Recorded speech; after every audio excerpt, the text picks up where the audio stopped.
So, Natasha, let me ask you this. You were sort of absent from a previous season, but, spoiler alert, you're here on the stage tonight, so you're very much in this new season. I mean, what was it like to, how do you just sort of deal with, being away from the show for a while, coming back to it? What are you experiencing when that's happening? Well, I mean, it definitely didn't feel right to be gone. I mean, we're tight.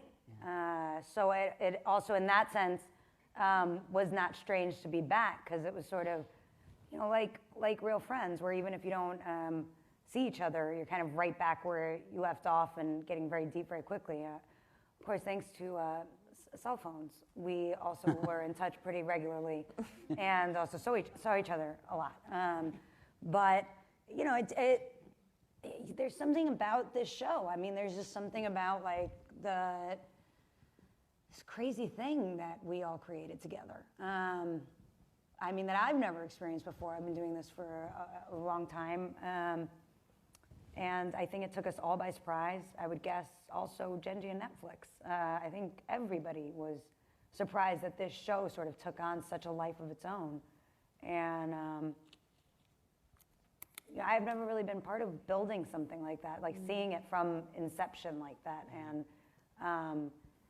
I missed the show like crazy when it wasn't there. Yeah. There's a scene sort of late in the season, so I don't want to give too much away, but it's an experience that you and Laura and Taylor shared together. Oh! A kind of a bonding experience that the three of you get to enjoy. Oh, because of the corn, because we're all planting the corn. Exactly, yes. Yeah. And that's, I don't know, there was something about that seemed very celebratory, almost like a kind of welcome back. That scene seemed celebratory? Yeah. Welcome home is a pile of crack, yes. Yes, it's, that's how you do it. Yes, that's how we party in my house. Yeah, good to know. That scene really felt, I mean, first of all, brutal physically to shoot. I would say one of the so basically what happens is in the summer when we shoot, it's so intensely unpleasant. It's very hot. So it's very hot. humid. No, but I mean, it's like an unreasonable amount of hotness. We're in that outfit. You can't. There's no breathability, and it's very warm. And in that cornfield that day was just like buckets.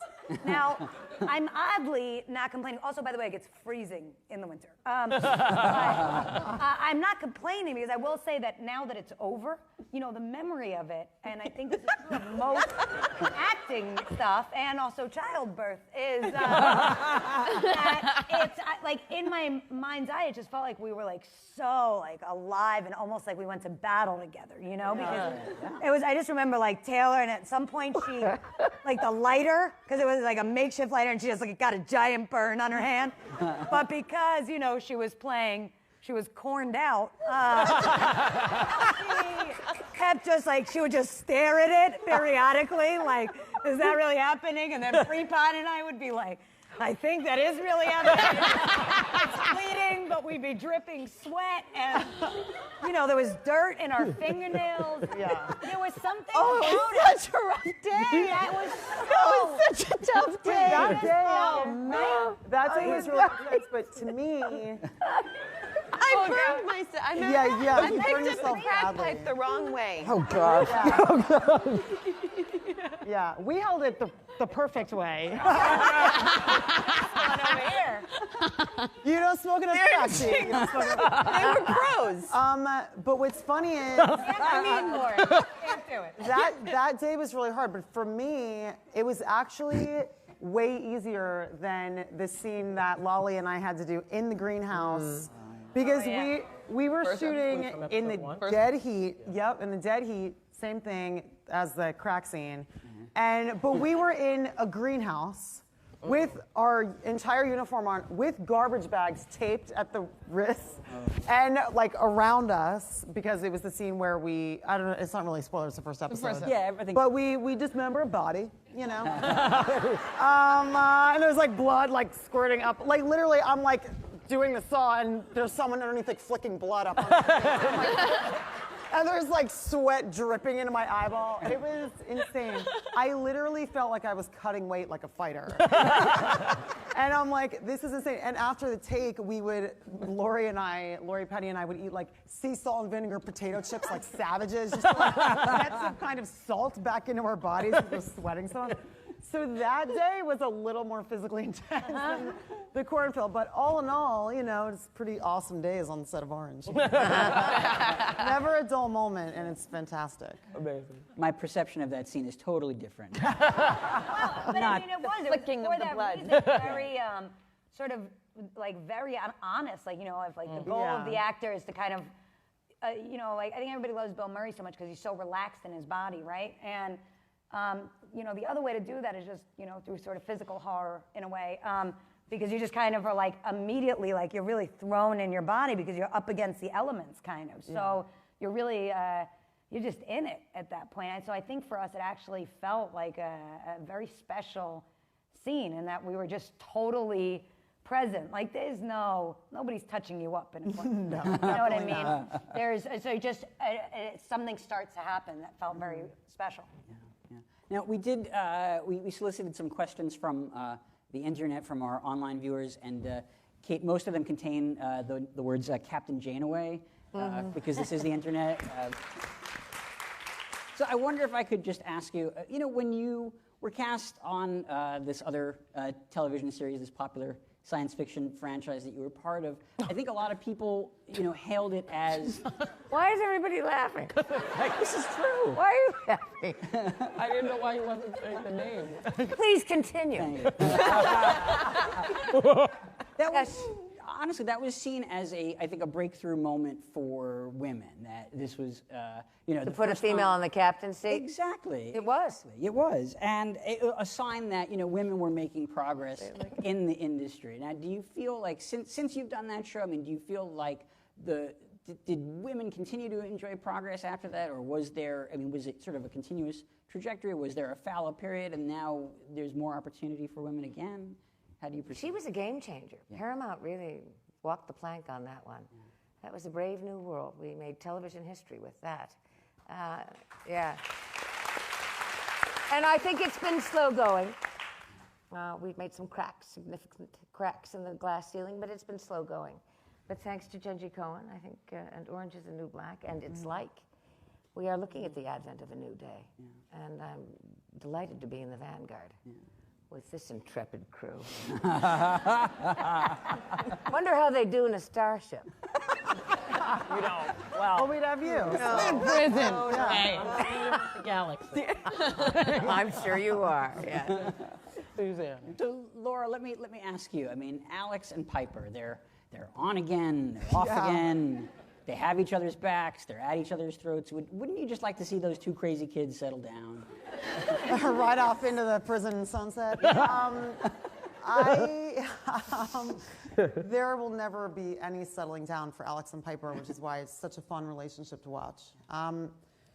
It's just one of those things where you really can't control where your heart goes, and they love each other and they hate each other and they manipulate each other, but then they help each other when they need it. It's like this very interesting relationship, but the thing that's so great is that it's always grounded in the reality that they do ultimately love each other.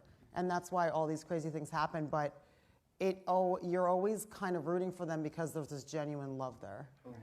Do you ever have to remind yourself on a day you go down to set, like, oh, this is a day that I hate Piper. This is a day that I like Piper. Well, what's funny is I find that the more you love someone, when you're upset, the more you hate them. Yeah. Because it's like, if you didn't care about them, you're just kind of like, whatever. But they're so like at each other's throats at times. It's because of that, the amount of care that there is. Do you know what I'm saying? Right.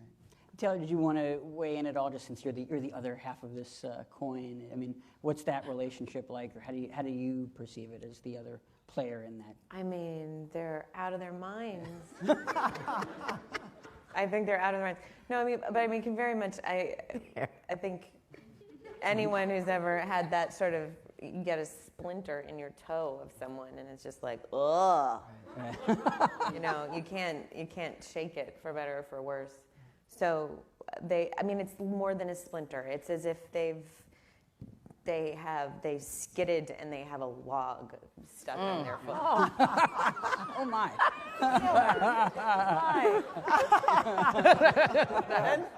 That's my metaphor. Resonant. Yes. Thanks. I want to skip ahead in the questions for a moment, only because I know we're going to lose Danielle in a minute. So I'm going to put you on the spot. But other people, certainly, please feel free to respond to this after as well. You talked about sort of, where your career was at the time that the show started, and now, it seems like, other great opportunities are coming your way. It's happened for, I think, your co-stars as well. Because your profile has risen so considerably, how do you sort of, decide what's right for you? How do you choose what to pursue beyond the show? Yeah.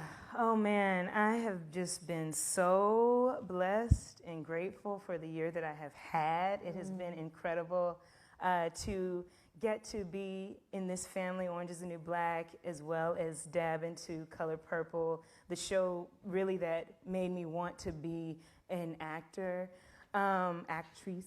To get to do both, I'm really thankful to my Orange is the New Black family for giving me that, just allowing me to fly. And so then to get a Tony nomination came out of like, what is going on? Thank you.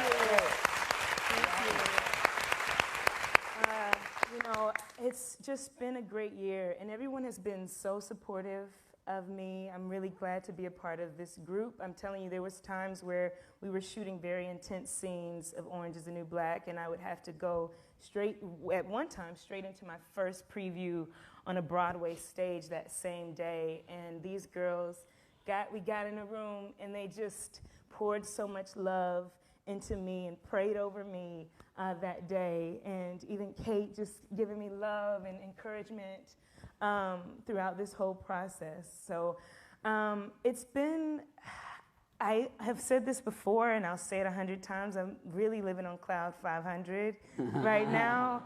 And as far as your question about like choosing material, I'm really grateful now that I actually can choose material that matters to me, because at the time it was just whatever came. Honestly, even this project, I was really nervous about playing a stereotype. A woman of color in jail was a little just jarring to me, and I knew that I wasn't going to take that approach, but at the time I needed money. So I'm just very glad it turned out a different way than what it could have been. But as of now, I really want to continue to work on projects that mean something, or even work with directors of diversity and creators of diversity. That's very important to me. So I'm glad that I'm in a financial situation where I can actually do that now.